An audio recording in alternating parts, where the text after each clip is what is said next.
Subscribe कीजिए और दबाएं इस बेल आइकॉन को लेटेस्ट न्यूज सबसे पहले देखने के लिए।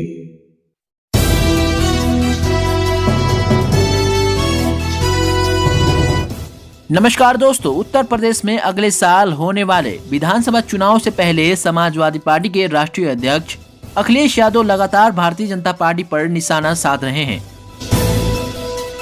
सपा अध्यक्ष ने एक बार फिर से कोरोना वैक्सीन को बीजेपी का टीका बताया है। उन्होंने कहा है कि वह सही थे जब उन्होंने इसे बीजेपी की वैक्सीन कहा था। कोई भी लोकतांत्रिक देश वैक्सीन सर्टिफिकेट पर अपने देश के नेता की तस्वीर नहीं लगा रहा है। उन्होंने कहा, अमेरिका में महामारी के दौरान 2 राष्ट्रपति हुए, एक डोनाल्ड ट्रंप और जो बाइडेन। दोनों की तस्वीरें कोरोना वैक्सीन के सर्टिफिकेट पर नहीं थी। ब्रिटेन में भी कोरोना वैक्सीन के सर्टिफिकेट पर प्रधानमंत्री की तस्वीर नहीं प्रकाशित की गई। उन्होंने प्रधानमंत्री नरेंद्र मोदी के जन्मदिन पर शुक्रवार को हुए रिकॉर्ड टीकाकरण को लेकर भी बीजेपी पर हमला बोला। उन्होंने सवाल किया कि जब देश के पास प्रतिदिन 2.5 करोड़ वैक्सीन लगाने की क्षमता है तो फिर रोजाना क्यों नहीं लगाई जाती। पहले ही दिन से वैक्सीन को बीजेपी के कैंपेन का हिस्सा बना दिया गया था। अखिलेश यादव ने पूछा कि अगर वह भारतीय वैक्सीन है तो इसमें तिरंगा क्यों नहीं है। कोरोना वैक्सीन के सर्टिफिकेट पर तिरंगा रखे और फिर उसके बाद यह भारतीय वैक्सीन होगी। जिस दिन सर्टिफिकेट पर तिरंगा होगा उस दिन टीका लगवाने के लिए लाइन में लगने वाला पहला शख्स होऊंगा। लेकिन जब तक सर्टिफिकेट पर प्रधानमंत्री की फोटो होगी तब तक बीजेपी की ही वैक्सीन रहेगी।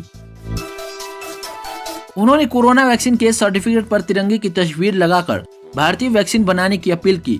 अखिलेश ने बीजेपी पर हमला बोलते हुए कहा, उसी कैंपेन के तहत बीजेपी वैक्सीन को फ्री बता रही है।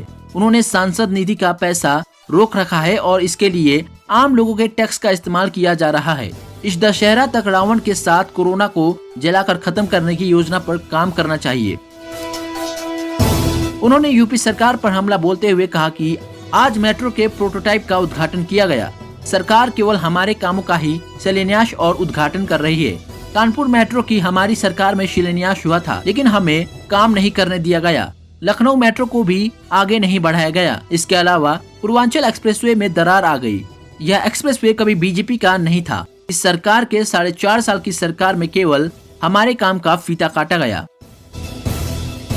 वहीं यूपी चुनाव से पहले कांग्रेस महासचिव प्रियंका गांधी प्रदेश में काफी सक्रिय हैं। वह लगातार योगी सरकार पर हमला कर रही हैं। उन्होंने शनिवार को ट्वीट करके कहा कि एनसीआरबी के आंकड़ों के अनुसार महिलाओं व दलितों के खिलाफ अपराध, हत्या व अपहरण के मामले में और हिंसक अपराधों के मामले में उत्तर प्रदेश टॉप पर है।